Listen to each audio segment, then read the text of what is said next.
제1주제 발표는 박성현 대표님께서 말씀해 주시겠습니다. 경청해 주시기 바랍니다. 고백드리면 저는 이제 교회 문턱 바깥이에요. 그런데 이제 제가 귀가 좀 안 좋았는지 정신이 꼬였는지 좀 문제가 있어서 제가 이 강연을 하기로 수락을 했는데 그런 말이죠. 그러니까 정신 없을 때 택시 기사분께 메리어트 호텔 갑시다. 그럼 택시 기사분이 알아서 메리어트 호텔을 가고 또 정신 없었을 때 택시 기사분께 전설의 고향 갑시다.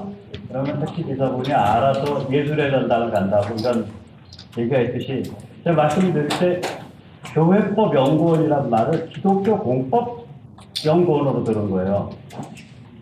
그러니까 교회법 이러면은 저는 이제 겁이 나가지고 아예 못합니다 이랬죠 당연히. 그런데다가 이제 일단 수락을 해놓고 나니까 갑자기 이제 제목이 더 무서워진 거죠. 하나님의 법과 한국 사회 및 교회에 나아갈 길. 제목이 이렇게 걸릴 줄 알았으면 저는 감히 못 맡았습니다. 그래서 좀 잘난 척 한다고 여기 제 제목 안에 기독교 정신이라는 5글자가 들어가 있는데 그거는 대단히 죄송한 말씀입니다만은 신앙인의 관점에서 보는 기독교 정신이 아니고 정치 철학, 정치 사상의 관점에서 보는 기독교 정신. 조금 더 쉽게 다른 말로 표현하면 프로테스탄티즘 그겁니다.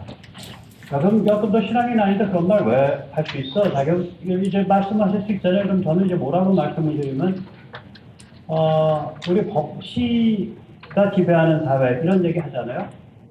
법치. 근데 그게 이제 영어로는 rule by law가 아니라 rule of law입니다.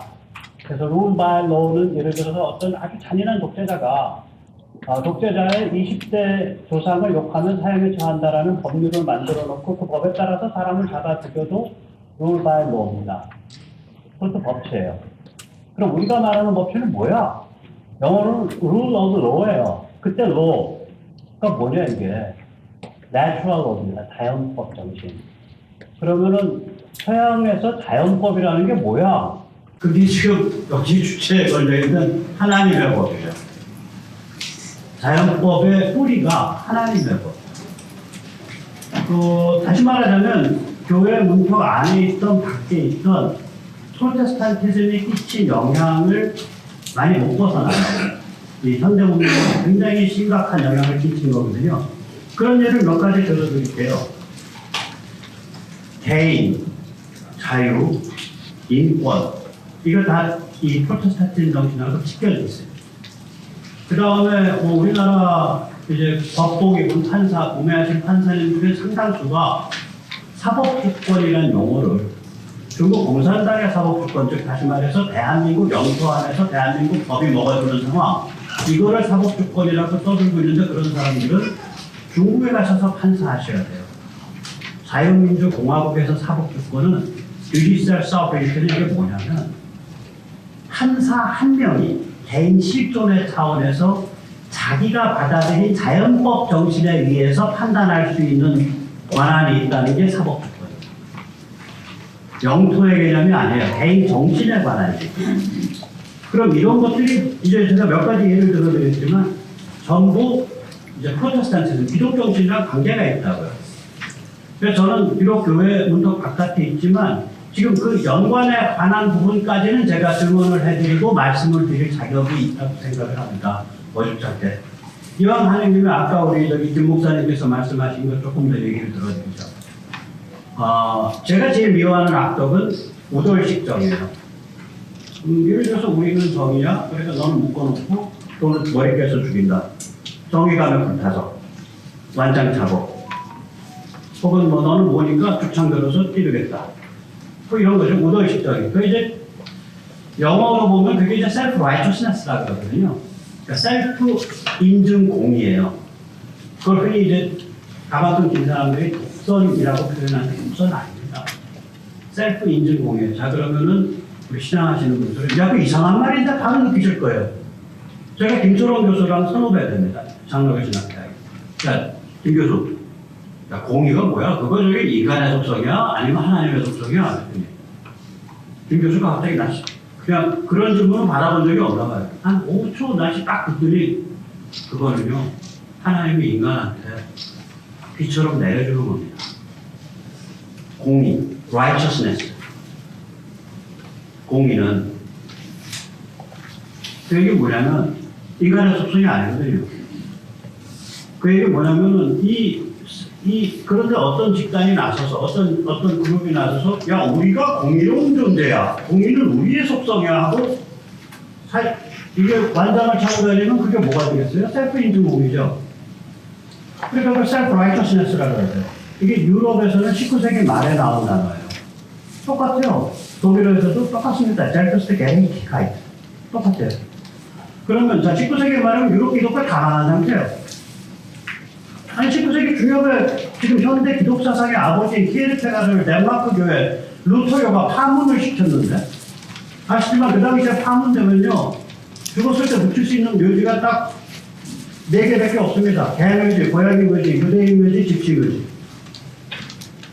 인간의 묘지 못 묻히는 거예요. 옛날에 유럽 사회에서 기독교 국가에서 파문되면 예를 들어서 우리가 잘 아는 누구지? 그 사람 로크. 그 로크 파문됐을 때 친구들이 로크는 원래 이제 인종자리에 넣었을 때 친구들이 갑자기 좋아요.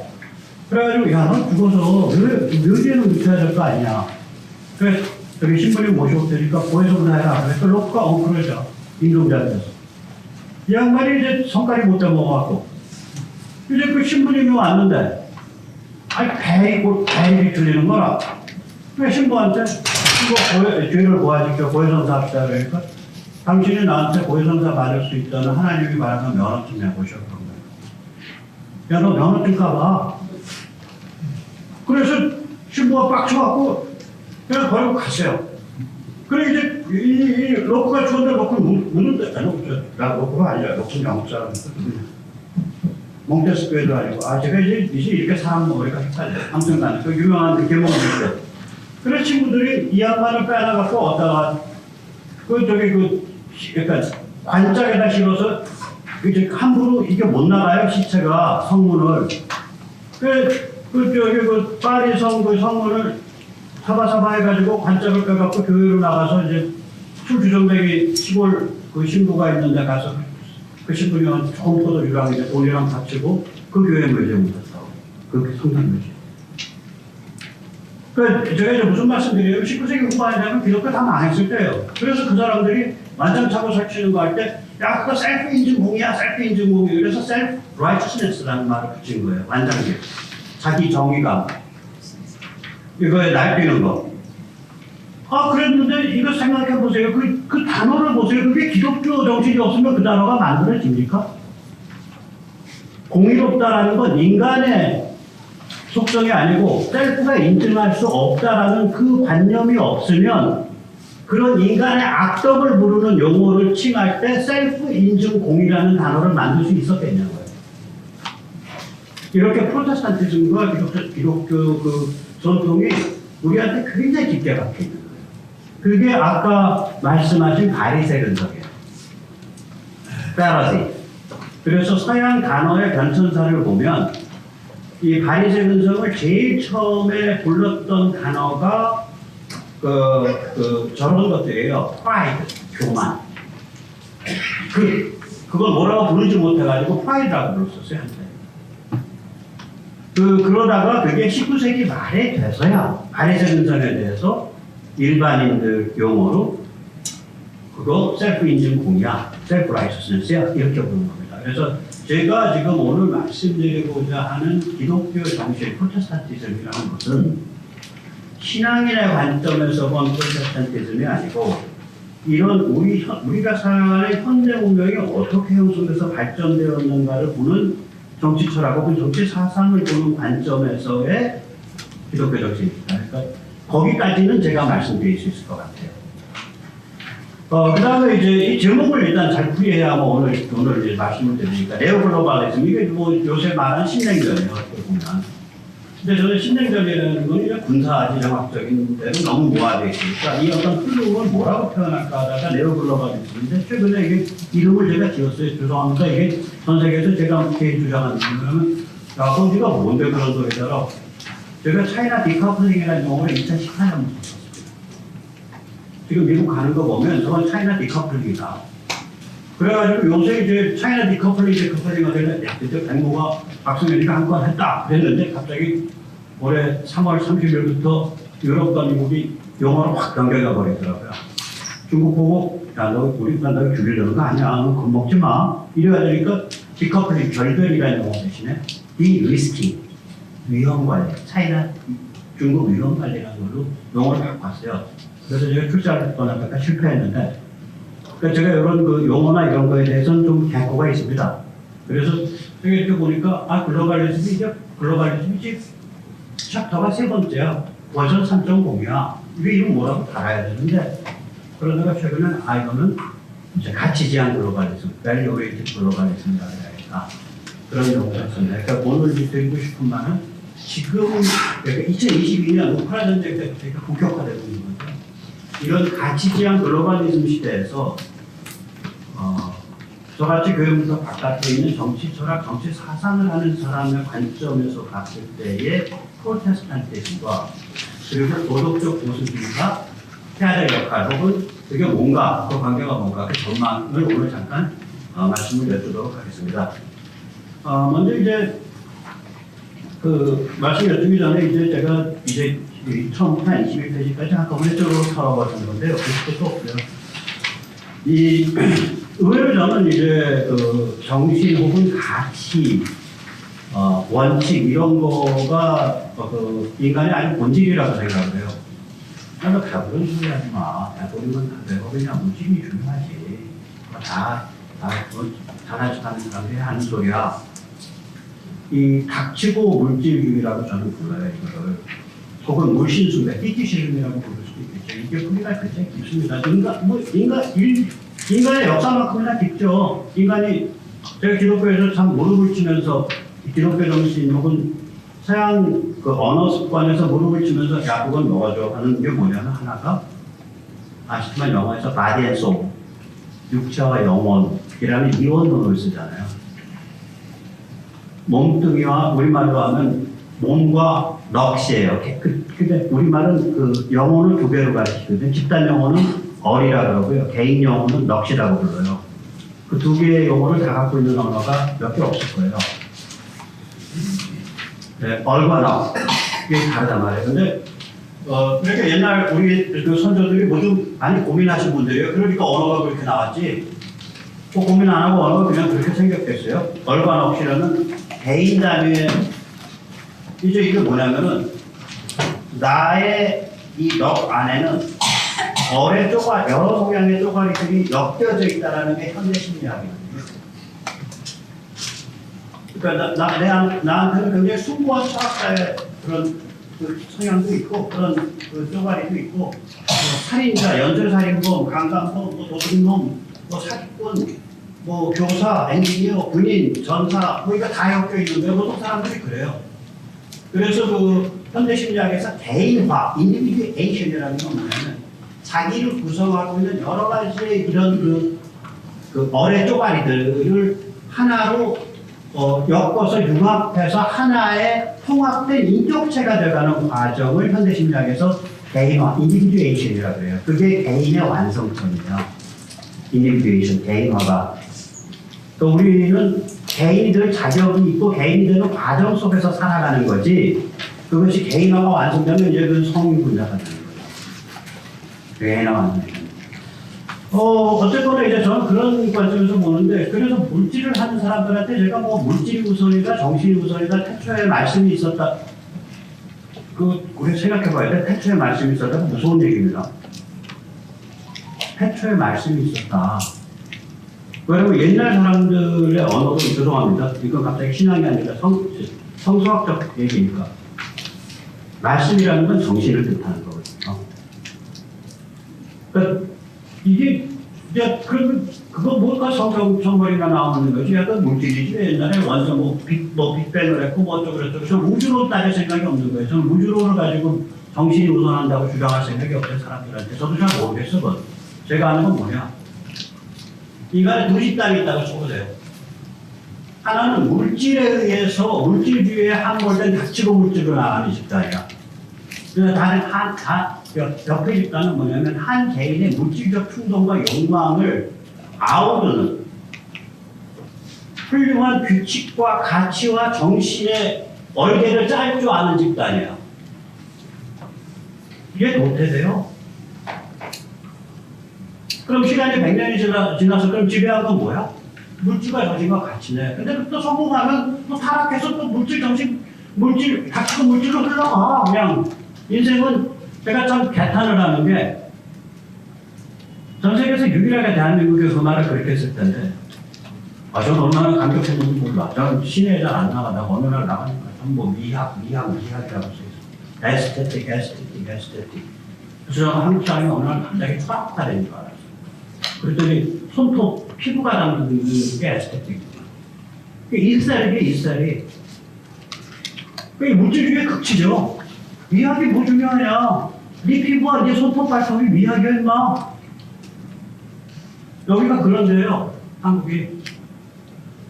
대한민국의 미학 작성도 들여먹은 진중권이 하나밖에 없어요. 그 정도로 물질주의적인 측면이 강한 사회라고, 우리 사회가. 지금 현재가. 저도 뭐 그럴 거고. 그래서 저는 뭐, 거기에 무슨 원자가 선행했다, 아니면 뭐 정신이 선행했다, 뭐 말씀이 선행, 저는 그런 거 따질 거 없이. 야, 한 집단이 있다고 쳐봐. 한 집단은 개인의 물질적 욕망이 그냥 막 지배하고 그것에 의해서 벌거벗고 달리거나 하고 그것을 이상하게 포장한 사교가 지배하는 집단이고, 하나는 사람들이 받아들이고 서로 연구하고 서로 논의할 수 있고 서로 발전시켜갈 수 있는 정신적 그런 게임의 룰을 만들어가는 집단이라고 해봐도 얘는 도태되는 거야. 이거 100년 안에. 그러면 이걸 두고서 정신이 승리했다라고 부를 수밖에 없잖아. 너 뭐라고 부를래 그런 거? 저는 이제 그런 관점에서 정신의 중요성을 얘기하는 거예요. 그러니까 뭐냐면 좀 더 신비롭게 말씀을 드리면 인간의 욕망, 물질은 흘러요. 탁하게 흘러요. 누구도 거기서 못 벗어나요. 우리가 이 몸 껍데기를 뒤집어 쓰고 있는 한은 누구도 못 벗어나. 그 유명한 사도도 그거 못 벗어나가지고 낮에는 텐트 만들어서 팔아서 먹고 살면서 그 자기의 껍질을 유지한 거야. 물질을. 그죠? 그 탁하게 흐른다고요. 물질과 욕망은. 그런데 그 흐르는 그 사행, 미안더링, 고불고불 흐르는 그 고비고비에는 정신과 가치에 빛나는 깃발, 이정표, 경계선이 서 있는 거예요. 누구도 안 알아줘도 좋아요. 내가 그 깃발 하나 세우는 거가 인생의 목표는 되는 거예요. 아무도 안 알아줘. 저는 그렇게 생각을 하거든요. 이 무시무시한 물질과 욕망의 이 무시무시한 흐름 앞에서 너희가 아무리 물질이 날뛰고 욕망이 날뛰어봐야 그럼 너희 멸망하든가. 살아남으려면 결국 정신의 이정표를 따라서 흘러야 돼, 임마. 안 그럼 너 멸망해.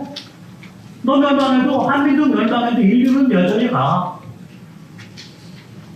혹은 니네 집 멸망해도 대한민국은 여전히 가. 혹은 네가 멸망해도 한국인은 여전히 가. 그거죠. 그런 의미에서 저는 정신의 승리, 가치의 승리를 믿어요. 본원적으로 믿어요.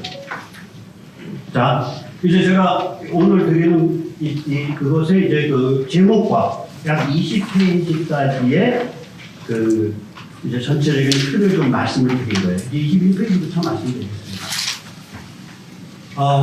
이게 참, 대한민국의, 전 세계 여러 나라 민족이 있지만, 우리가 굉장히 유니크한 경험을 가지고 있는 민족이에요. 이 한국인이라는 게. 이게 우리가 잘 알아야 돼요.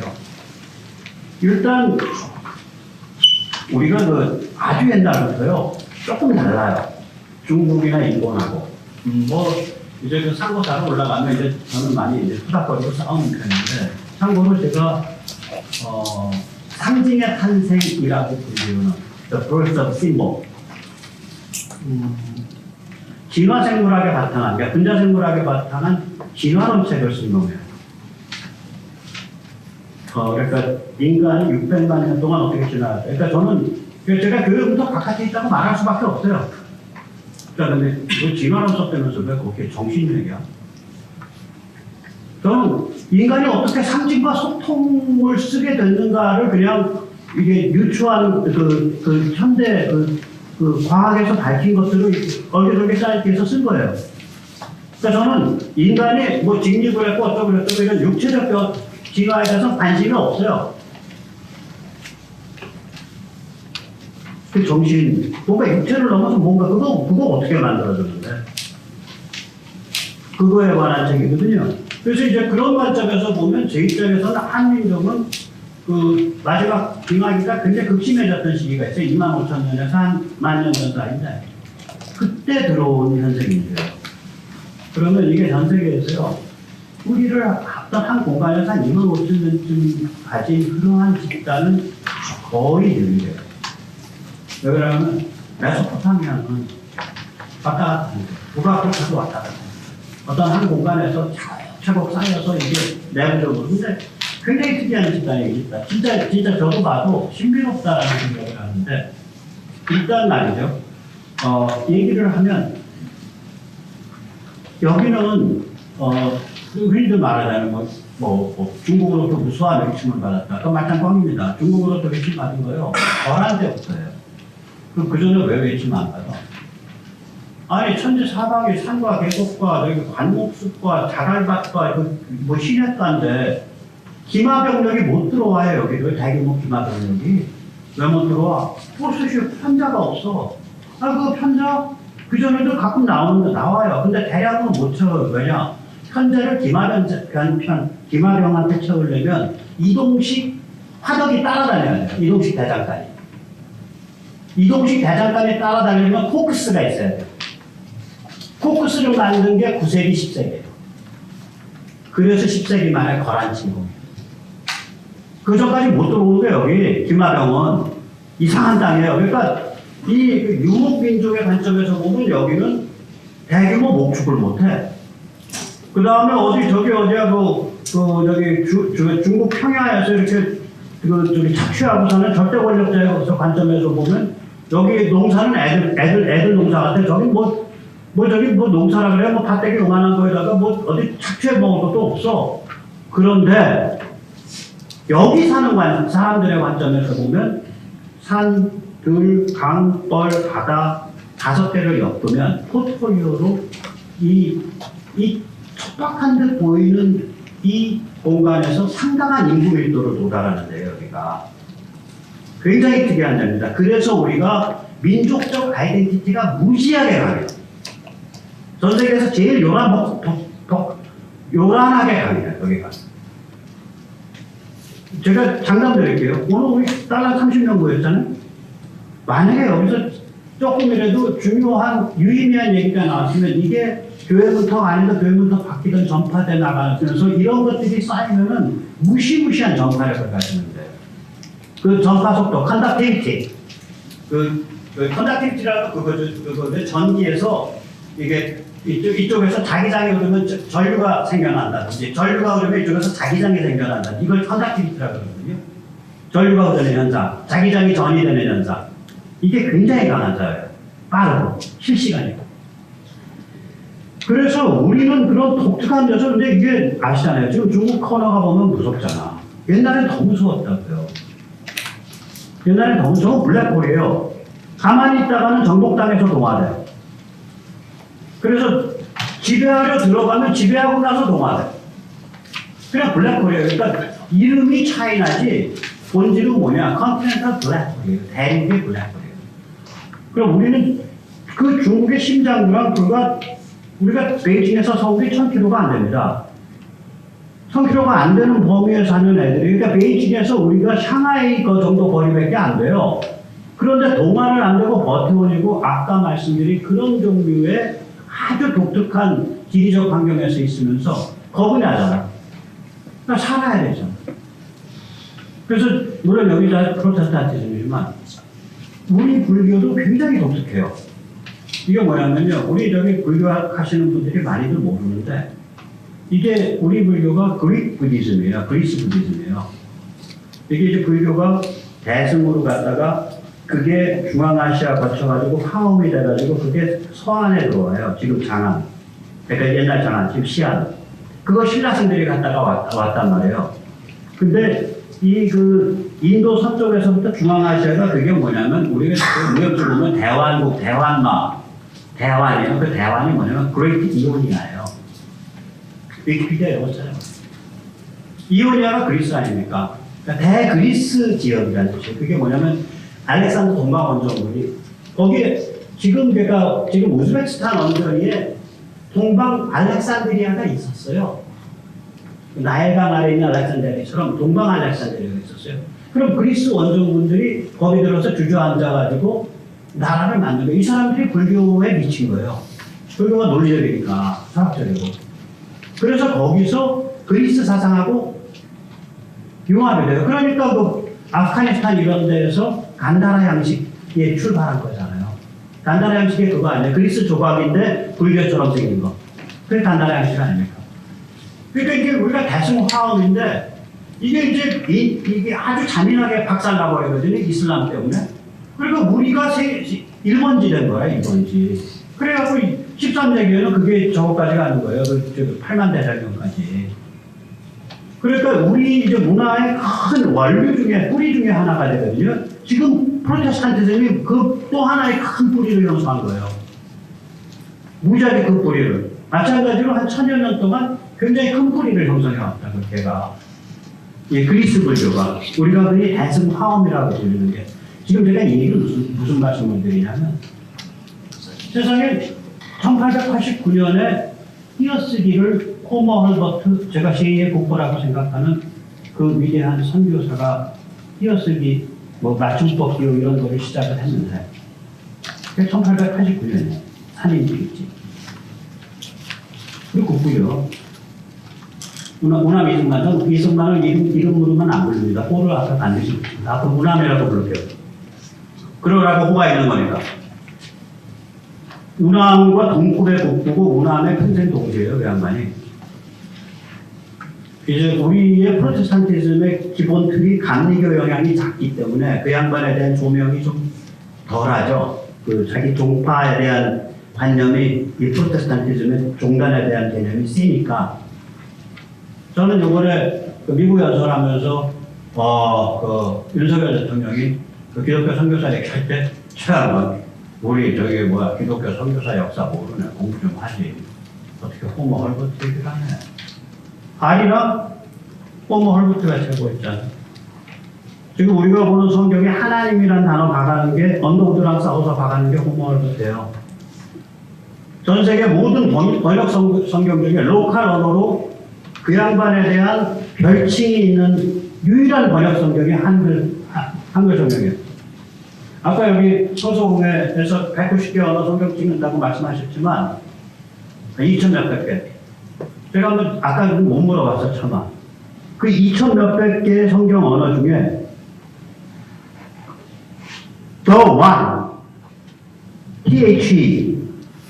THON이라는 별칭을 받아놓은 성경이 있습니까? 로컬어로. 감히 못 박아낼 거예요. 그때 언더우드가 엄청 반대했다고. 그때 호머 헐버트가 뭐라고 말을 했냐면, 이 사람들은 보니까 다신교인데, 겉으로는. 까면은 고대 유일신이야. 근데 그 고대 유일신을 하나님이라고 불렀어. 그러니까 우리가 번역 성경을 만들 때 그 세 글자 넣어야 돼. 무지하게 싸워서 들어간 글자입니다. 그 글자가. 자, 그래서 어쨌거나, 그러니까 제 말씀은 뭐냐면 굉장히 독특한 종교적 대응이에요, 이게. 한국인들은 기본적으로 무지하게 종교적 대응을 하는 사람들이에요. 그러니까 이제 1860년경을 잡아요, 서세동정을. 이제 현대운명이 동아시아를 확 본격적으로 딱 덮치니까. 그리고 나서 50년 동안의 변화를 말씀드릴게요. 자, 중국부터, 그 잘난 중국부터. 제일 먼저 뭐가 튀어나온지 아세요? 이게 성경책이라고 할게요. 성경책을 딱 들고, 나는 야훼의 둘째 아들이고 예수의 동생이다. 내가 이 땅에서 태평스러운 천국을 만들겠다. 그게 태평천국이다. 세계 최악의 기독교 사교 농민 반란입니다.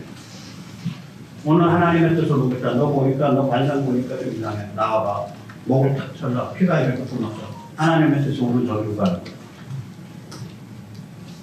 끔찍하게 사람 많이 죽었습니다. 그것이 우리 위대한 인민공화국의 뿌리입니다라고 선언하고 있는 것들이 중국에 대해요. 중국 공산당은 엄청 뛰어요, 태평 중국. 저는 기독교 표방한 사교라고는 몸소리를 쳐요. 무슨 말씀인지 아시겠죠? 제 말씀 안 믿어지면 영문 위키피디아 보세요.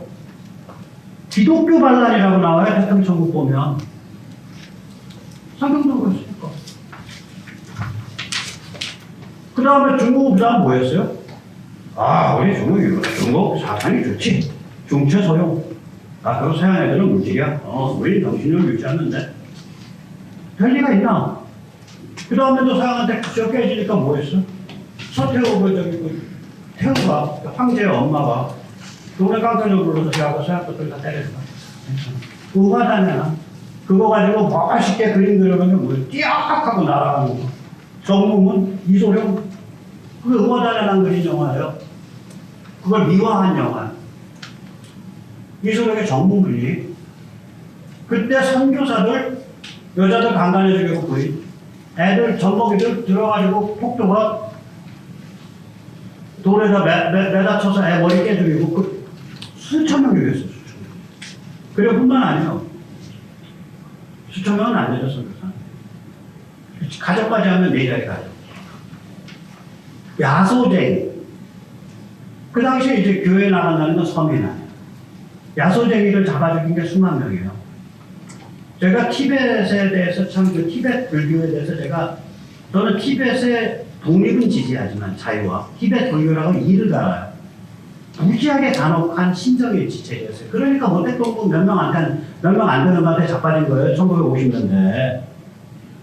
그 제대로 된 나라 같으면 자빠지겠어요?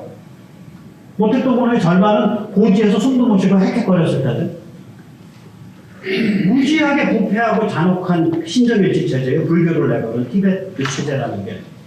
무화단에 난 터졌을 때 그 빨간 모자인가 노란 모자 알았을 그 저기 중두까지 내려가서 다 때려주는데 그 일반 서민들 교회 간다고 운남성 같은 데서 사천성 운남성에서 자 그런 중국은 그렇게 간 거예요. 자 이제 무화단에 난 1901년 2년이니까 제가 지금 한 45년 50년 그린 겁니다. 1860년에서부터 태평천국이 1850 몇 년이니까 50년 세월 그린 겁니다. 일본 무슨 짓 했냐? 메이지 한 대까지 맞아. 요놈들이 딱 보니까 유럽은 전부 국교가 있거든, 국교. 전 그래서 기독교 국가라는 말대로 몸소리를 쳐요. 기독교는 특정 종단의 국교가 되면 안 돼요. 기독교가 국교가 되려면 특정 종단의 국교예요. 그래서 미국이 기독교가 국교가 아닌 기독교 정신의 국가예요. 기독교 정신의 국가는 맞지만 기독교가 국교가 되는 크리스천덤 그건 아니에요. 유럽은 그때 나라마다 사실상 다 크리스천덤이에요. 그리고 국교야, 국교. 자, 이런 상황이니까 이거 딱 보니까 일본 애들이 딱 보니까 우리도 국교가 있어야겠어. 그래서 국교를 만들자라는 파가 만들어져요. 그 국학파예요. 제가 일본어 발음은 모르지만 국학파라고 써요. 그래가지고 국교를 만들려고 보니까 옛날부터 있던 신토를 절대화시켜야겠어. 그래서 덴노 신앙을 절대화시킨 거예요. 유럽의 기독교 국교 체제를 보고 그걸 국교화시킨 거예요. 그럼 일본이 그럼 50년 동안 한 짓이 뭐야? 1860년경에서 1980년까지 5년까지. 일본은 50년 동안 한 짓은 그거 아니에요? 결국은 눈치 빠르게 해서 약간 쟤도 약간 손 봐가지고 동조섭이 화혼양제 일본의 혼을 그대로 가지고 서양의 물질 갖추고 물질 빨아들여서 부국가를 만난 그거. 다른 하나는 우리도 유럽의 열강처럼 국교를 만들자. 근데 국교를 기독교로 할 수 없으니까 신토로 하자. 자, 제가 한중일 비교하는 겁니다. 씨앗이 다른 거예요. 한국은 뭐 했냐? 처음에 딱 닥치니까 그때 프로테스탄트는 오지도 않았어요. 서학으로 처음에 들어간다. 야, 여기 뭐 있어. 종교를 접근해요. 그 목이 한 잘리죠. 그러고 나서, 야, 그거, 서양 사람들이 전해주는 거 가지고는 안 돼. 거기 그 좋은 거가 가지고 인내천 어쩌고 저쩌고 평등 어쩌고 저쩌고 애들 좋은 다 평등한 거야. 그게 동학이에요. 그러면 보통은요, 제가 제일 놀라는 게 뭐냐면, 이름을 동학으로 걸고 서학에 대한 엔티테자라 그러면 동학도가 서학도를 창을 찔러 죽였어야 돼요. 창 찔러 죽이게 둘이 관계 되게 좋았어요. 그래서 그 저기 어디야 동학 이대 교주 최시영이 단성사 앞에서 교수형 당했는데 그거를 빼내갖고 그 시체를 그 시금문 밖에 버려진 시체를 얻고 경기도 광주에 그 무슨 산까지 튀어가지고 그 산 한 7분 동산에다가 묘지 써준 게 요셉이라고 불리는 천주교예요. 그러니까 이게 종교적으로 접근하는 거라. 무슨 말씀인지 아시겠죠? 심지어는 주역풀이하는 역쟁이까지 종교적으로 접근을 해요. 그게 김일부 정역이에요.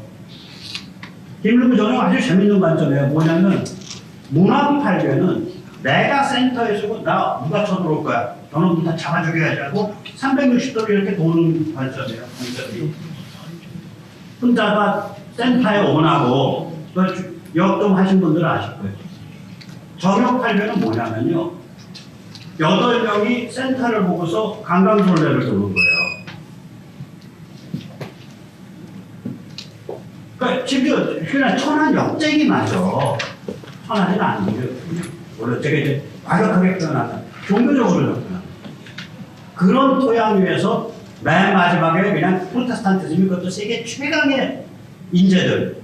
제가 보면 야 오비스, 헐버트, 언더우드 이거 장난 아닌 사람들이다, 이 사람들. 그런 사람들이 와서 프로테스탄티즘을 그냥 그대로 그냥 거기다가 그 토양에다 가는 거라고. 자, 그러니까 나중에 거기서 뭐가 튀어나와? 만민공동에 튀어나오고, 만민공동에서 제일 재능 있다고 까부는 놈, 시끄러운 놈 갖다가 사형 때리려고 그랬더니 선교사들이 가서 금영운동에서 사형은 참아 못하고, 그냥 감옥에 가다 놨더니 이놈의 글쎄 저게 뭐야 이불 뒤집어 쓰고 항아리 속에 들어가서 이상한 책을 썼어요. 1904년에. 근데 독립정신이야. 독립국가도 아니고 독립민족도 아니고 그 책 가만히 읽어보세요. 뭐냐면 왜 우리가 독립국가화 해? 쉼터의 2등 시민 돼봐야 개인이 못 돼. 자유로운 개인. 자유로운 개인. 독립정신을 가진 존재가 되기 위해서 독립국가를 원하는 거야. 다시 말하자면 자유로운 개인이 되고자 하지 않는다면 독립할 필요 없다 이거야. 그게 1904년 그 당시 나이로 29살짜리 언제 끌려가서 권장 맞고 뒤질지 모르는 천하디 천한 사형을 갔어요. 사실상했잖아요.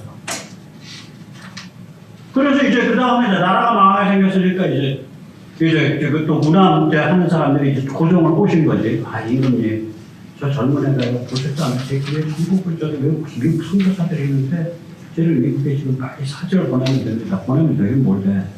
고종이 이제 속눈썹 치고 그까짓 거 해가지고 이제 보낸 거야. 보내니까 이 인간이 가서 당연히 안 되지. 그때 이제 테오도르 루스벨트, 그러니까 프랭클린 루스벨트 말고 굉장히 유명한 공화당의 루스벨트 대통령이 있어요. 루스벨트 자기 받는 별기가 있나? 그러고 나서 이제 김이 빠져가지고 이제 하버드 대학에 들어갔는데 이게 그 당시 미국의 기본적인 분위기는 친일이에요. 왜냐면 일본을 이제 미국이 동아시아의 최고의 동맹으로 여길 때예요. 교수랑 쪽이 나네. 지금은 프린스턴 대학 그러면 거기 말이야 굉장히 보수적이고 백인보수주의고 이상한 대학이야 이거지만 프린스턴 대학 아시잖아요. 스코틀랜드 장로교가 만든 대학 아니에요. 그리고 앵글로사슨 대학이 아니란 말이에요.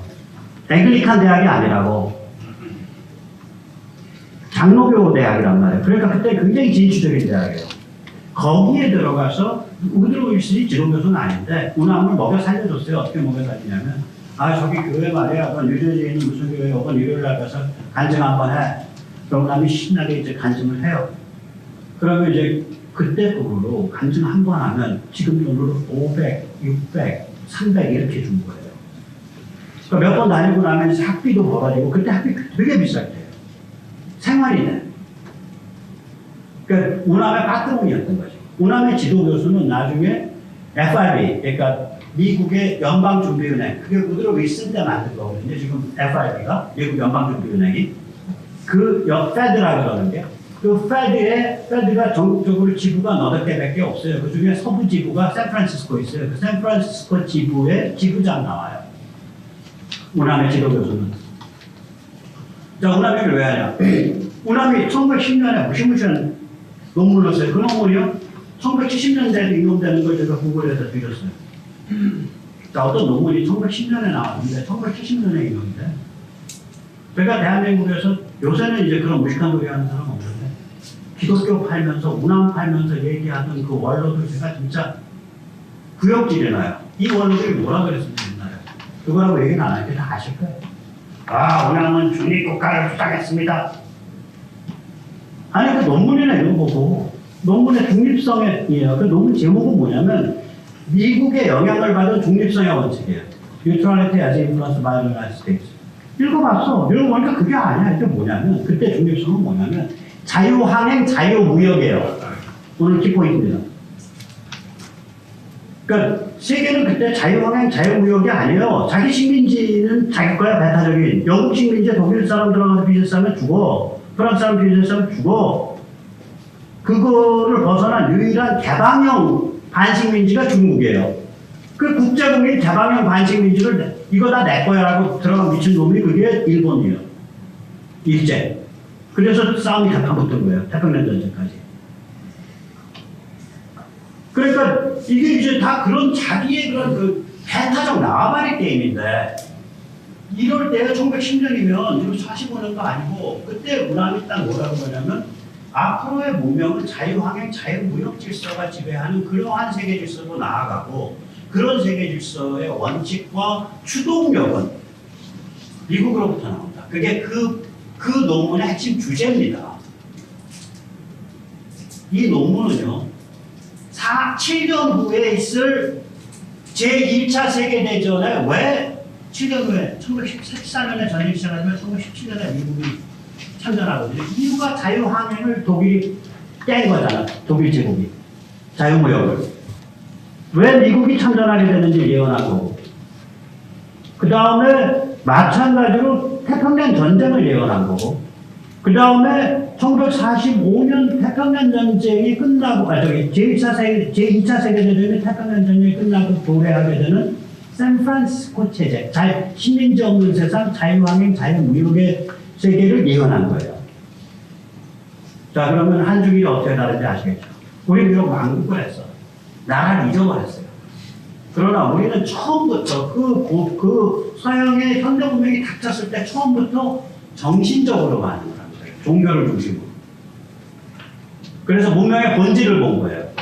본질을 보니까 아니 강등산 보세요. 죄송합니다. 여기 증산교 지금 혹시 이 테레비 보고 너무 화내지 마세요. 저기 굉장히 뛰어난 무당이거든. 제가 보면 강정산에 1907년경에 썼다고 되는 그 시 있잖아요. 유명한 시. 그 시가 저도 뭐냐면 만국 할배 남도선 지구상 모든 국가가 살아날 도리는 남도선에서 나온다. 도수 운통 구만리. 그러니까 소통과 교통이 지구를 뺑뺑 소통한다. 이런 얘기 이제 1907년에 나라 망해갖고 지금 사실 식민지인데 여기는요 이 패턴이 전부 이 종교적인 거, 영적인 거 이런 것에 쏠림 현상이 있는데 그거를 기막히게 착취해낸 게 김일성 영장인 거예요. 그런 디자이어, 그런 경향이 없으면 저 김일성 영장이 저렇게 말고 닳도록 안 됩니다. 그거를 제대로 딱 물꼬를 터준 게 프로테스탄티즘이에요. 남쪽에서. 그리고 그것이 커질 수 있도록 왁구가 짜진 거죠. 여기는 자유민주 진영에 들어갔으니까. 그래서 오늘 여기까지 온 거예요. 자, 이제 저한테 이제 아마 할당 받는 시간 한 20-30분 정도, 20분, 30분 남은 것 같아요. 그래서 또 퍽 건너뛰죠. 한국이라 독특한 내용이었어요, 이게. 그래서 이게 어느 정도 이르냐면요. 이거 우리가 공산주의 비판, 하이에크, 미제스, 이런 얘기 많이 하죠. 개방사회학의 적절. 25페이지 한번 보세요. 자, 그렇게 현대문명에 대해서 굉장히 긍정적으로 봤는데, 그것도 자기 빠트롱이 지금 미국 대통령이 하며, 1912년에, 그 얘기 잠깐 엮고 이렇게요. 1912년에 운암이 선교사들이 바리바리 싸갖고 미국으로 보내요. 왜 보내냐? 죽을까? 왜 죽을 것 같아? 백원이 사건에 배우 죽는데. 왜 백원이 사건에 배우 죽는데? 아니, 1910년에 프린스턴 박사학위 받고 들어와서 2년 동안 그 저기 YMCA 운동을 하고 다녔어. 전국을. 그때 YMCA 운동은요, 기독교 색채는 최소화시키고 일종의 그 직업교육 현대문명 속의 새마을 운동이야. 다시 말하자면 예를 들어서 전통 대장장이한테 현대적 치수와 현대적 망치, 현대적 모루를 가르쳐 주는 거야. 그럼 이 사람이 그 자기가 익혔던 전통 기술을 바탕을 둬가지고 기술이 획득을 해버리고 새로운 주문을 받게 돼요. 전통 목수한테 현대적 그 일제들이 만든 대패, 치수 이런 것들을 가르쳐 주는 거예요. 그럼 생계 수준이 달라져. 그러니까 구름대 같이 사람들이 전국 각지에 모인 거 아니에요. 우남이 그때 전국구가 되는 거예요. 그러니까 만민 공동회 하면서 사형수하면서 식자층 사이에 최고가 됐고 1910년부터 11년 사이 그때 그러면 돈이 한 푼씩 들어갔을 때가 아닌데 세계 최고의 자선 사업가가 더블 됐어요. 워나펠러.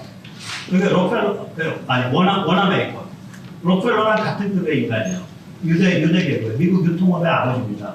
백화점이라는 걸 만든 사람이에요.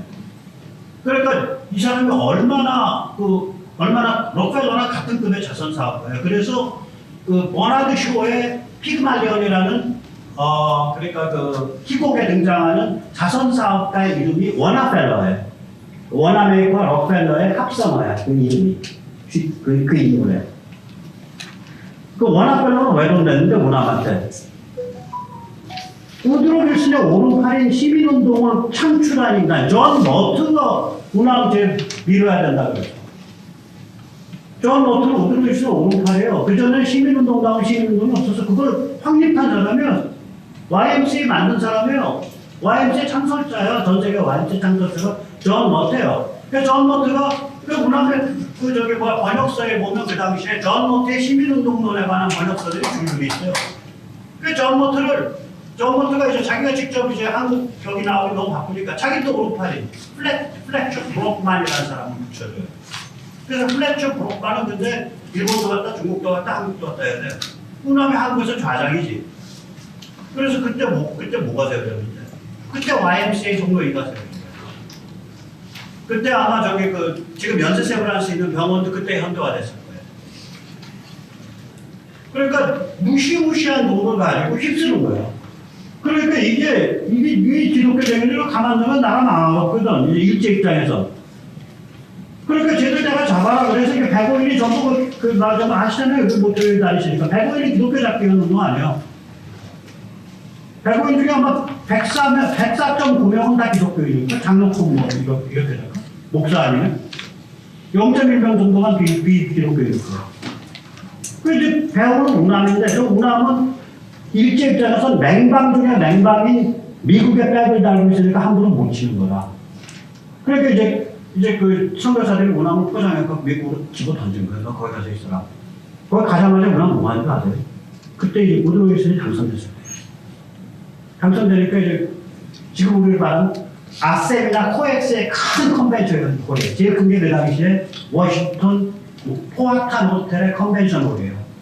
거기 이제 그 민주당의 범퍼들이라는 게 유대인, 스코틀랜드인, 흑인, 이제 아이리시인, 이탈리아인 이게 이제 민주당의 범퍼들인데 당선 축하인들 범퍼들이 모여서 이제 우드로 윌슨 나오고 하는데 그때 마이크 줘요. 그때 우남이 한 말에 굉장히 도발적인 얘기를 해요.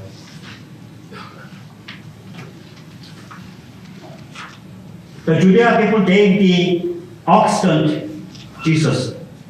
그때는 유대인이라고 하고 주데아 people이라고 그러더라고요. 유대 민족이 그때는 웨스트라고 하고 Oxtant라고 해서 서양에게 예수를 줬다. 그러면서 뭐라고 하냐면 우리 한국인이 동양의 기독교를 줄 것이다. 우리 한국에는 한국 버전의 사도 바울이 있다. 그의 이름은 송병도다. 그게 유명한 그 손경도 목사예요. 그래가지고 우남이 그렇게 하면서 구명운동 다녀가지고 1913년에 싹 풀려나잖아. 그 저기 105인들 다 풀려나요, 무죄로. 그 중형받았던 사람들. 무죄 아니면 저기 한 서너 명 남고 다 풀렸다. 자, 제가 무슨 말씀드리냐면, 자, 우리는 그 50년 동안 전 세계 최고의 군사지정학, 전 세계 최고의 정치 철학에 도달해버린 거예요. 1860년에서 딱 50년 걸린 거예요, 그게. 지금도 그것의 틀 속에서 살고 있다. 아까 제가 우남의 그 1910년 논문이 두 개를 얘기했다고 했잖아요. 1923년에 우남의 그걸 보세요. 그 공산주의 비판. 하이 25페이지입니다. 하이에크니 미제스니 이런 사람 그러니까 사유재산을 없애면 게을러진다. 종교를 없애면 도덕이 무너진다. 지식인을 없애면 무식해진다. 상공인을 없애면 혁신이 없어진다. 소련을 사회주의 조국으로 떠받들지 마라. 소련은 하나의 국가일 뿐이다. 소련이 내세운 공산주의 운동 조직기구인 코민테르는 실제로는 사기국일 뿐이다. 국제주의란 존재다. 저는 이거보다 더 간절 명확한 공산주의 비판을 본 적이 없어요. 이미 1923년에 도달한 거예요. 도달한 거. 제가 아까 말씀드렸죠. 정신이 물질을 이끈다고. 정신이 물질을 이끈 거예요. 그리고 이 정신적 이정표가 지금도 우리를 이끌고 있는 거예요. 그 이정표랑 제일 가까워야 될 분들이 여기 계신 분들이에요. 그 이정표랑 제일 가까워야 될 분들이 프로테스탄트 커뮤니티예요. 그 권리를 갖고 계셔. 그 권리 직시하고 그걸 가까이 하지 않을지는 제 소관이 아니에요. 알아서들 하실 일이고 그걸. 자, 그럼 이제 그렇게 해서 이제 우리가 이제 자 2차 세력 끝나고 뭐 독립했다. 제일 황당한 말이 뭔지 아세요? 우리 민족은 순결한데 군단의 희생자고 냉전의 희생자고 근대국 간의 다툼의 희생자고 정말 구역질나는 찌질이 근성이야. 그 세상을 이렇게 꼬락하고 거 없어요. 우남이 그렇게 뚫어 미국 정계를 이끌었어도 2차 세계대전이 끝날 때 미국의 최저 범위는 뭐냐? 제가 하나만 여쭤볼게요. 오키나와 섬 하나 점령할 때 미국은 몇 명 사상자 났을 것 같아요? 44,000명. 그 중에 사망자 몇 명일 것 같아요? 거의 15,000명. 전사자. 미국은 답이 안 나오는 거예요, 지금. 1945년 초에. 저 일제를 어떻게 해야 될지 모르죠. 일제의 최악의 죄악은요, 태평양 전쟁이 아니에요. 최악의 죄악은 뭐냐? 전쟁에 졌는데 항복을 안 하는 거야. 교쿠사에, 복수에, 덴노웨이카 만자에, 덴노 만세, 천황폐하 만세 하면서 총알 떨어졌는데 앞에다 대검 꽂고서 돌격해서 집단 자살하는 거. 이게 죄악이에요, 죄악이에요. 이렇게 다 죽어버리겠다, 1,000만 명이. 이러면서 이제 솔직히 이게 답이 없는 상태다. 그 중에서 제일 정예인 관동군 100만 명은 중국 본토에 들어가 있고. 그러니까 미국이 이제 얄타회담에서 1945년에 이거 얄타회담에서 굴러. 스탈린한테. 야, 그때 이제 중국은 소련군이 들어가더라도 적화될지 말지 몰라요. 국민당군이 워낙 셌으니까. 하나 더. 그 대신에 관동군 너희 책임져라. 그거 왜 미국 원망할 수 있나? 오키나와나 그 섬 하나 점령하는데 45,000명의 사상자를 입은 미국을 원망할 그래 자격이 없어요. 우리 뭐 학도를 그려고 뭐하고 다 한 사람 다 합쳐봐야 죽은 사람 15,000명 안 돼. 제가 보기엔. 우리 자격이 없어. 그 전쟁이 우리 원화가 아니야. 그래서 우리는 소련 위성국 되는 거예요, 원명이. 그러다 원폭을 딱 떨어뜨리고 나니까 미국의 마음 바뀐 거야. 자, 저거 반도의 남쪽이라도 갖고 와야겠다. 무슨 얘기냐? 원폭 덕분에 반도의 남쪽이 소련 영향권으로부터 벗어난 사건이에요, 분단이. 자, 이거 축복입니까? 아니면 저입니까? 고민을 간단해보세요. 우리가 분단의 희생자예요, 분단의 승리자예요, 분단의 수혜자예요. 남쪽에 살고 있는 우리가 분단의 희생자냐, 분단의 수혜자냐라고 하는 묻는 거예요. 그러니까 이 족보가 계속 꼬여 있다고 그냥 봐요. 이때까지 우리한테 들려왔던 소리가 자꾸 계속 꼬여 있는 소리다. 차라리 내 아버지를 숙회라고 부르고 내 엄마를 안 부르라고 그러구나. 이게 뭔 소리냐, 이게 도대체. 계속 꼬여 있는 거죠. 우리는 분단의 수혜자라고 저는 생각을 해요. 그 다음에요. 뭐, 6.25 전쟁의 뭐 희생자? 웃기는 소리 하지 말라. 냉전이요? 냉전이 왜 놔둬? 좋지. 냉전의 핵심 뭐예요? 니들이 생각 못하겠어. 탐 닦고 니들은 니들처럼 바로 우리 무대에서 닦게. 그게 뭐가 나쁜데? 냉전이 왜 나쁜데? 스타일 같은 애는 어떻게 단편을 듣고 살아? 대학 정도에서 지내라. 저기 중국인 5천만 명을 군교에서 못할 것 같은 애는 어떻게 단편을 듣고 사냐고. 니는 단편을 쌓고 니들은 니들끼리 살아 임마. 우리끼리 살게. 난 냉전이 왜 나쁜지 모르겠어. 그 냉전이 들어와서 우리 냉전이 최전선이 된 거야. 냉전이 최전선이 되는 그 상황을 빌어서 우리가 전국을 한 거예요. 우리한테 그게 대가라고, 최전선이 된 게. 자, 그런데 냉전의 단가락을 깨고 노동범이 들어왔는데, 6.25가 김일성이 일으켰다고 생각해요. 스탈린 못 대통령이 된다.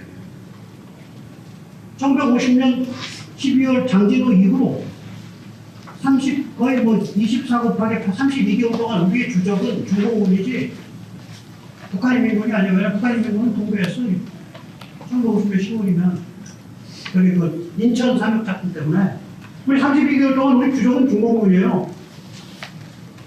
그럼 단단하게 하고 들어온 거예요. 김일성이라는 애 세워갖고 모택동 스탈린이 그 단단하게 하고 들어온 놈 온 국민이 전쟁을 통해서 지금 우크라 국민이 조국 수호 전쟁을 통해서 국민으로서 각성하고 있듯이 현대 자유공화국의 국민이 하루아침에 만들어집니다. 피와 희생과 노력에 의해서 만들어지는 거거든요. 미국의 독립혁명이 오러가지고 독립선언에서 인간은 모두 평등하게 창조되었다. 그 항구적으로 국민이 만들어져요. 피비린내 나는 8년 9년의 독립전쟁을 통해서 만들어지는 거거든요. 6.25를 통해서 그 벽을 깨고 들어온 스탈린 목택동 세력을 자유진영과 미국의 도움을 받아서 그걸 도움받았다고 그냥 다 이기나? 그랬으면 월남전은 100번 1000번 이겼어야 돼. 도움을 받아서 물리쳐서 우리가 승리한 전쟁이야. 내가 승리한 전쟁을 두고서 내가 희생자라 그래. 너 미쳤냐? 너는 전부 나는 순결하고요. 나는 인생을 행복하게 살 권리가 있고요. 그리고 내가 겪은 모든 불행은 전부 바깥에 위에 새끼의 나쁜 것들이 위한 거고요. 너 그런 식으로 인생 사네. 너한테 아무 권리도 없어. 너가 주장할 수 있는 유일한 권리는 투쟁할 수 있는 권리야. 노력할 수 있는 권리야. 노력을 위해서 조금이라도 나한테 노력이 유리한 조건을 만들어 달라고 요구할 수 있는 권리야. 너한테 행복을 요구할 권리는 없어. 한 개인이 국가 따위, 사회 따위에 의해서 행복해질 수 있는 존재라면 우리가 이거 왜 나와요? 선택 왜 이거예요? 교회를 왜 나와요? 그렇잖아. 국가가 행복해지면 사회가 행복하게 만들어주면 대통령은 하나님 모시고 살면 되지. 국회의원을 사도로 모시고 살고. 그래서 6.25가 불길에 의한 축복이라고 했어요. Baptism by fire. 그걸로 국민이 형성된 거예요. 그걸로 자유공화국의 확립된 거예요. 또 우리는 6.25에 의한 희생자도 아니고 분단에 의한 희생자도 아니고 냉전에 의한 희생자도 아니고 우리는 6.25의 승리자고 분단의 최대 수혜자고 냉전의 최대 수혜자고 그 여건을 활용해서 경제발전을 일어났고 경제발전 여건을 활용해서 민주화까지 간 거예요. 그게 1980년대 말까지죠. 그런데 그 다음에 큰 일이 벌어져. 그래, 승리하면 멍청해지잖아요. 자유민주주의 체제가 이겼거든. 이기니까 이제 자유민주주의 체제가 이상해진 거예요. 그게 제가 말하는 타락 글로벌이에요. 여러 가지 원인이 있지만 예를 들어서 우리가 뭐 동성애 띄운다. 그 젠더죠. 젠더 말살. 그 다음에 뭐 토마스 제퍼슨 노래 소리 줬어. 그 저리 와시트 노래 소리 줘야. 그 컬럼버스 그거 저 신대를 발견해서 인디아 무지하게 죽게 만든 놈이야. 그거 다 우리 그 기름 안 돼. 다 끌어내서 갖다 버려. 우남 이승만 갖다 버려. 닭깎기만 싸고 박정희 갖다 버려. 역사 말씀. H. 야, 진실이라는 게 어디 있냐, 야, 진실은 다 상대적인 거야. 그 북한 사회를 이해하려면은, 야, 김일성 본인의 눈알로 봐야 북한 사회가 보이지. 진실 존중 말씀. 가요. 야, 세상에 무슨 가치 판단? 요즘 세상에 어디 있어야지. 저기 뭐야, 저기 광화문 사거리 가서 김일성 반사 할 수 있어야지. 가치 판단 말씀이죠. GHID 캔슬이에요. 그러면 좌파는 평생 세상에 독을 먹으면서 이런 스토리를 만들어내는 놈들은 쇠고 쐈어요. 그 만년, 10만 년 인류 역사가 지나도 그런 놈들은 계속 분장해. 문제는 뭐냐? 얘들이 사회 지배적 조류가 됐을 때 이유가 있을 거 아니야. 사회 글로벌 슈퍼 엘리트들이 띄워줬다. 왜 띄워줬는지. 자유공화국을 흐물흐물하게 만들어야 WHO, WTO, IMF, 월드뱅크, WEF, 세계경제포럼 이런 거 통해서 주물럭거리기 편하니까. 자, 이제 비밀입니다. 자유민주공화국은 자유공화는 도덕적 보수주의랑 같이 갑니다. 지금 미국도 그걸 같이 못 가고 있습니다. 미국 왜 못 가는지 조금 이따 말씀드릴게요. 제가 한 10분 더 해야 되는데 더 해도 될까요? 교수님 10분 더 걸릴 것 같은데 지금 제가 1시간쯤 한 것 같아요. 몇 시간 끝내요? 얼마 끝내요? 35분이요. 예? 10분 더 해도 돼. 10분 정도 됩니다. 자, 아까 지금 어디까지 말씀드렸죠? 이제 그러니까 이 자유민주공화는요 도덕적 보수주의랑 같이 가요. 자유공화국은 왜냐면 공동체니까 공동체라는 건 어떤 가치관과 기준과 원칙을 공유하는 거잖아. 그걸 공유하자는 게 그런 걸 잘 정립해서 만들어가고 공유하자는 게 도덕적 보수주의예요. 뭐라고 생각을 드리면 그럼 자유공화국은 도덕적 보수주의랑 같이 가요. 마약 맞으면 어때? 길거리에서 그거 좀 마리화나 할 수 있는 거지. 야, 떨 좀 피우고 그 캘리포니아 가니까 그 창문 보니까 옆에 지나가는 차에서 그 떨 냄새 나면 야, 떨 좀 마실 수 있는 거지. 떨이 그 마리화나 약간 찌린내 비슷한 냄새. 그거 자유화되고 있잖아. 자유화된 주들이 있잖아요. 그러니까 대량으로 팔면 걸리는데 자기가 좀 피는 건 괜찮아. 그런 나라를 말이야. 야, 그거 뭐 담배나 말이야, 뭐 다른 말 비슷한 거지. 그거 말 다 괜찮은 거야. 그거 웬만한 건 뭐 펜타닐 같이 치명적이 없는 거 좀 팔 수 있고 또 의사 처방 마신 거 말에 좀 넣을 수 있고 그런 거지 뭐. 아니 그런 나라가 어떻게 제대로 된 자유공화국이 되냐고. 그래서 자유공화국은 도덕적 보수주의랑 같이 가는 거예요. 이게 기본적으로 이게 강해지려면. 그래서 거기에 기독교의 역할이 있는 거예요. 크다고요, 거기 역할이. 자, 글로벌리즘의 이게 타락 글로벌리즘, 글로벌 2.0이 뭐냐면 본질이 뭐냐면 한편으로 중국 사랑이에요, 우리 입장에서. 러시아 사랑은 당연히 저게 유럽에서는 더 빠르고. 자, 한편으로는 중국 사람, 한편으로는 아까 4대 말살. 그런 다음에 이제 또 가끔 발작을 해야지. 그건 네오콘. 미국이 들어가서 딱 휘저어서 그냥 나라고 막 갇혀있는 섹신 돌아가는 거 아니야. 그렇게 해서 7조 달러를 쏟아부었잖아요. 20년 동안 중동에. 이라크전 아프간에. 매년 3천억 달러. 요새 뭐 보면 지난해 400억 달러를 지원해가지고 내가 웃겨서 걔들 미국이 어떤 나라인지 알고 나냐. 걔들 20년 동안 매년 3천억 달러 벌었어. 해마다 수백 명에서 1000명씩 군인 죽어나왔고. 근데 뭐 우크라이나 1년 동안 400억 달러 모은 거 가지고 깽깽거려. 그런 말을 하고 다시 말할게요. 자, 도덕적 보수주의가 자유공화국이랑 같이 가는 거예요. 근데 이런 세 가지의 레시피를 쓴단 말이에요. 이 타락 글로벌리즘이. 그게 언제까지 지배했냐?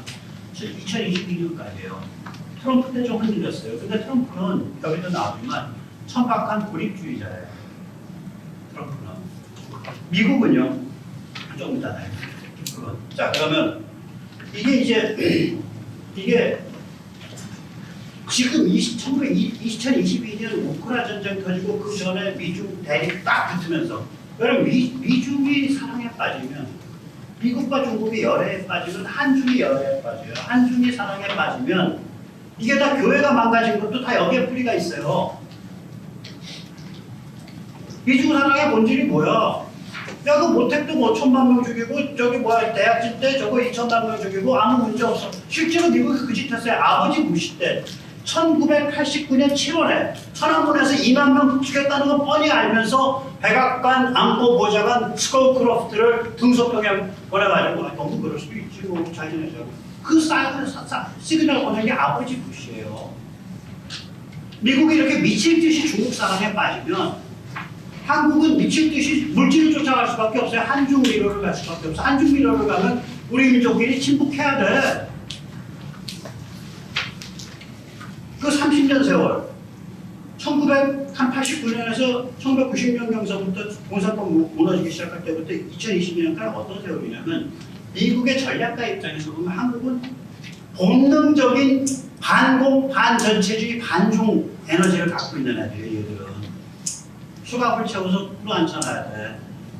수갑 채워서 끌어안쳐놓을 때는 모범을 보여야 되잖아. 정말 뭣도 아는 놈들이 자기 배 납치해가지고 사람 1년, 2년 엉겨도 후회불로 꼭한 안 때리잖아. 뭣도 아는 애들이 저기 판문점에서 1977년에 미루나무 저기 잘라낸다고 하는 미군 장관 도끼로 찍어주면도 응징 안 하잖아. 그러니까 당연히 한국도 응징 못하게 꽁꽁 묶죠. 천안함 응징 못하게 묶고 연평도 포격 응징 못하게 묶고 서해계는 응징 못하게 묶고 왜냐? 얘들 관점에서 이제 중국과 수상을 해야 되는데 이거 그렇게 잘못 건지면 동아시아 질서전체가 다 빠개지는 거라. 자 그러면 우리 입장에서 뭐가 돼요? 6.25가 해독이 안 돼. 중공군 인민군 똥 자르고 어느 날 중국 파트너야. 우리 선배 세대의 그런 피 터지는 반공과 반전체주의가 해독이 안 돼. 김일성과 우리 민족끼리 해야 되고 그때 만약에 공산주의 욕하고 전체주의 욕하면은 수구 냉전 꼴통 전쟁광이 되는 거예요. 저는 30년 그렇게 살았어요. 시대에 맞지 않는. 이제 그 세월이 끝났다는 말씀 드리는 거예요. 자, 그래서 제가 드리는 거예요. 이제 그 세월 끝났어요. 이제 자유공화국이 강화돼야 되는 시대가 왔어. 제대로 다시. 이제 중국을 중국으로서, 러시아를 러시아로서 지 몸값에 따라서 냉정하게 대하는 세월이 됐죠. 이때 우리 기독교 정신과 우리 프로테스탄트는 뭐 해야 될까요? 이런 문제입니다. 저는 지난 30년 동안 뭐 개교회주의 때문에 뭐 망가졌습니다.